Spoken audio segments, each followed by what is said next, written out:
Is your conservatory too hot, too cold or too bright? If so, we can probably help you. My name's Colin Staplehurst and I'd like to introduce you to the world of clip-in conservatory blinds.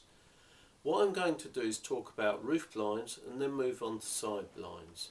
So if we start off with a typical roof blind, here's one. It's triangular, as you can see. All side blinds are rectangular, by the way, so you can tell the difference quite easily. This is made up of an extruded aluminium frame, which is very strong. Reinforced cornice, again using bent strips of aluminium, and the pleated blind itself. You can only have pleated blinds in perfect fit clip-in blinds in the roof. We'll talk about side blinds later on where you've got more choice. Now here's a critical bit, the clips. On this blind I've actually shown two clips which I'm supporting the blind by now. They clip into the roof between the white UPVC and the glass itself. If you look up in your roof, your conservatory roof, you will see between the white UPVC and the glass a thin black line. Well, actually that black line is a rubber membrane, and that's where the clips clip into. The clips are very easy to detach. You normally use a screwdriver, but I'm going to actually use my thumb now. And what you've got is an L-shaped clip. Basically the clip, the plain part of the clip pushes between the UPVC and the glass into that rubber membrane. And once you've done that, you've got these ratchet tongues hanging down and protruding from the window. Okay, so what you then do is you've got a two-part clip on the roof blinds. You've got a plastic retainer here which is clipped into position on the blind itself, and then once that's clipped into position, it's located, the blind is located on the clips that are now protruding from the roof, and the blind is pushed home. You can hear the ratchet pushing it right until the blind's pushed right up to meet the face of the window or within the buttresses on the Ned Gordian window.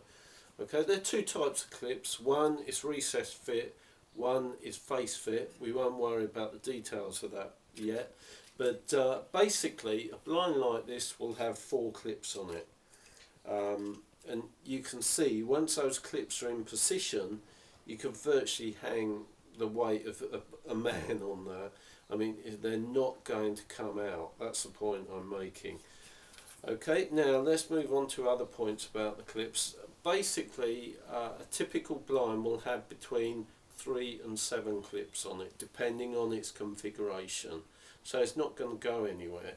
But what that does entail is that obviously when you have clip-in blinds installed, that they've got to be measured extremely accurately to get everything in the right position, and that is where the skill comes in. Okay, let's move on to look at other aspects of the blind. As I said, you can only get pleated blinds in roof blinds, in perfect fit clip-in roof blinds that is, and here's a typical pleat. This is plain fabric, quite a popular one.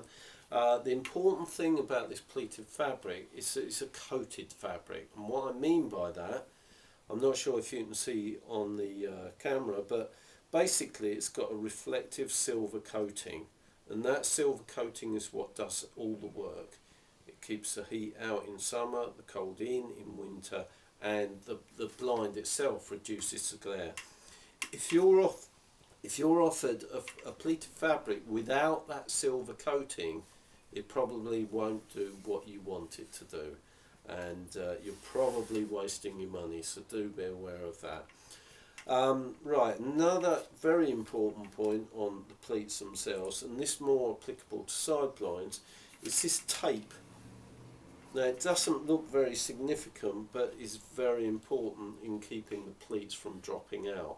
And what I mean by that is that when the pleats are in that position for years on end, gravity can take effect, and generally the pleats at the bottom often remain in the correct angle, but the ones at the top just flatten out. You may well have seen this on cheap side blinds in pleated fabrics where they haven't got this tape. Now this tape is called Equipleat or Unipleat, and it depends which manufacturer you get the pleated fabric from that determines whether it's one of those two. Now what that does is ensure that the pleats remain at equidistance to each other for years and years and years. If you're sold a blind, particularly a side blind in pleated format, without that, forget it, because in a few years you'll very much regret it, because your blinds will have flattened out and look pretty horrible. Okay, other than that, that's a traditional pleated blind in there. As I said, there's not much tension on these wires, mainly because the frame is supporting this blind. It also supports the edge of the blind, which is important in itself. The reason it's important is because with traditional blinds that don't clip into a conservatory roof, if you can see the edge of the pleat, that means that air can circulate around the edge of the pleat. What we do with this, because you can't see the edges, we're actually trapping a layer of air next to the glass. So thermally, it's a much better blind than a traditional pleated blind. Okay, what else have we got here? Well, if you've got a high blind, obviously you may not be able to reach that by hand, and that's where the adjustment comes in here. And basically you get an extension pole which just clips on there. Once it's clipped on, it will support its own weight. You can actually let go of it, and then you adjust it wherever you want to and leave it there. The important thing about the adjustment is because as there's hardly any tension on these wires due to it being a clipping blind, there's not a great deal of effort required to adjust them. With traditional blinds, what they're doing, they're putting a lot of tension on these wires to make sure that the blind is held up to the roof. And basically, the more tension they put on the wires, the less sagging you get in the blind. So what you're doing when you get traditional blinds installed, you're putting a lot of tension into your conservatory roof to hold them up, particularly on long blinds. You need a lot of tension to hold those straight. And of course they're drilling holes to do that. We don't drill holes, we don't need to. Okay, so you've got a lot of tension on those traditional blinds, and that makes the function of drawing the blinds a lot harder. So do bear that in mind, particularly if you've got elderly relatives thinking of buying these and your blinds are say 3 or 4 feet above head level. That'll mean that their job will be a lot harder. Okay, what else is there to say? Well, there's not a lot more to them, but please note the robustness of this frame. Once that's clipped in, that's not going anywhere. Okay, so by the way, this section here is purely to make it fit exactly into the shape of the conservatory roof. Okay, so that's the roof blind. What I'd like to do now is just move on to the side blinds. And what we'll start off with is a pleated blind. We just had a look at them. Here's another pleated blind, probably the same fabric by the look of it. This sample's been knocking about in my van for a little while, so it's probably seen better days, but there you go. Again, notice the unipleat or equipleat on the back of the blind. That stops the pleats dropping out. The sturdiness of the frame again is not as sturdy as the roof blinds, and the reason for that is that it doesn't need to be. The window actually supports these in the vertical position, and all you need is a few clips, well, a minimum of 4 really, or 2 on the small opening windows at the top of the conservatory. It's a few clips to hold them into the window. These are very simple clips. They're not as strong as the roof blinds because they don't need to be, and simply they just push into the frame. So again, you've got the tongue of the clip which is pushed into the rubber in the window, and then the frame is pushed into that clip. So you've got 4 clips which are holding it. They're not very strong clips, although they're steel, they click home. They're also available in white or brown, by the way, so if you've got a brown conservatory, that's not a problem. We'll speak about that in a minute actually, because that can get complicated. Basically, if you've got a white or brown conservatory, you can get roof blinds in white or brown. Now, if you've got a golden oak conservatory, which is slightly lighter brown than the standard, you can only get side blinds in golden oak colour, and it's not painted on the frame of the golden oak blinds. Basically, it's a plastic wrap which is golden oak. And it can cost you more if you go to other manufacturers, so do beware of that, because they'll pump the price up. But obviously, if you've got a golden oak conservatory and you want roof blinds, you either have white or the dark brown. Luvalite, the manufacturer, don't actually make golden oak frames for roof blinds. Do be aware of that. Other than that, straightforward blind, operates by hand, no big deal really. Same fabrics are available in the side or the roof blinds for pleated blinds, and although the side blinds aren't so critical in keeping your heat out, side blinds are really for privacy.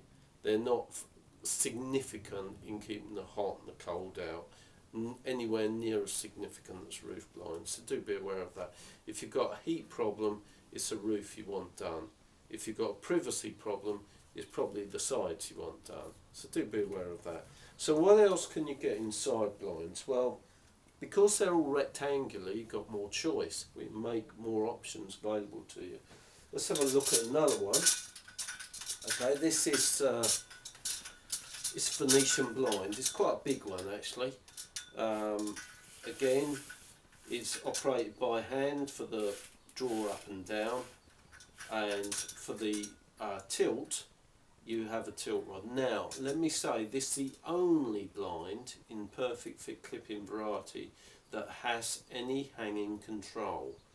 Now, as you're probably aware, child safety is a big deal now, and with Venetians and children getting entangled within the cords, they've actually taken the cords off the drawer and built tension into the blind so you can just adjust it by hand. Okay. However, it still leaves the hanging control for the tilt, but you can't get entangled in a straightforward rod. Okay, so if you're going for Venetian blind options, which are often the same, no more expensive than the pleated blind options, do beware that you will have a hanging control. Now obviously these can be trimmed to the length you want, but do be aware of that. Other than that, they're fairly straightforward, they move with the window, etc, etc. Okay, the frame is identical whether it's Venetian, pleated or roller blind. So, mentioning roller blind, let's move on to roller blinds. Here's a roller blind. Nice little units, hadn't been out long. They've been having teething problems over the last year or so with the configuration of roller blinds, but now Luvalite have really got it sorted. And what you've got here is a tensioned roller blind, so you can simply lock it where you want. The frame is the same, as I say, the clips are the same. The only difference is that you've got to have this bulbous section at the top to contain the roller blind itself. Now there is one thing that you should be aware of with roller blinds, and that is because they're a tension blind and you've got a tension spring in the top there, the minimum width you can have made is about 300mm, about a foot. So if you've got windows in your conservatory that are less than a foot, unfortunately you can't have roller blinds. You've got to go for the Venetians, or you've got to go for the pleated blinds.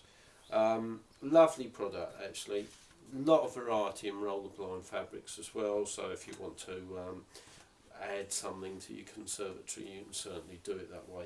Unfortunately, due to the way roller blinds are made with the tensioned roller, they are more expensive than the Venetians and the pleated, so do be aware of that. you're probably thinking, well, he's shown me a couple of big ones. What about those small windows at the top of the conservatory? Not a problem. They make these a lot smaller. Typically, you'd have a window of that depth that would just clip, the frame would just clip into the window and move when you open the window. That's the important thing. It'll move with the window. Great thing is it gives you total versatility. If you've got 20 windows in the sides of your conservatory and you want to draw one and leave the other 19 open or whatever, you can do that. It's total versatility. Okay, one other thing to be aware of is that the frames have got depth to them. There's a depth between them, the face of the window and the front of the frame of about 6 mil. Now, why is that important? Well, the only reason it's important is because on those opening windows at the top, often where you go to open the window, the distance between the opener and the window frame can be less than 6 mil. So we can get over that, and simply what we do, we remove the handle and we put a spacer behind it, typically 2 or 3 mil thick, and that gives you the clearance on the frame. Otherwise you scratch the frame at the bottom, or you wouldn't be able to operate your opening window.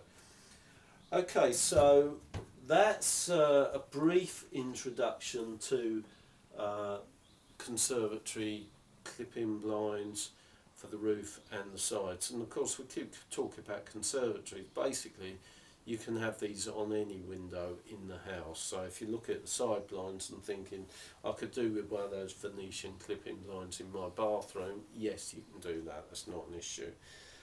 Okay, so thank you for your time. If you've got any questions, go to our Q&A section. Loads of answers in there. A lot of details also in the news section about how the clips work, etc.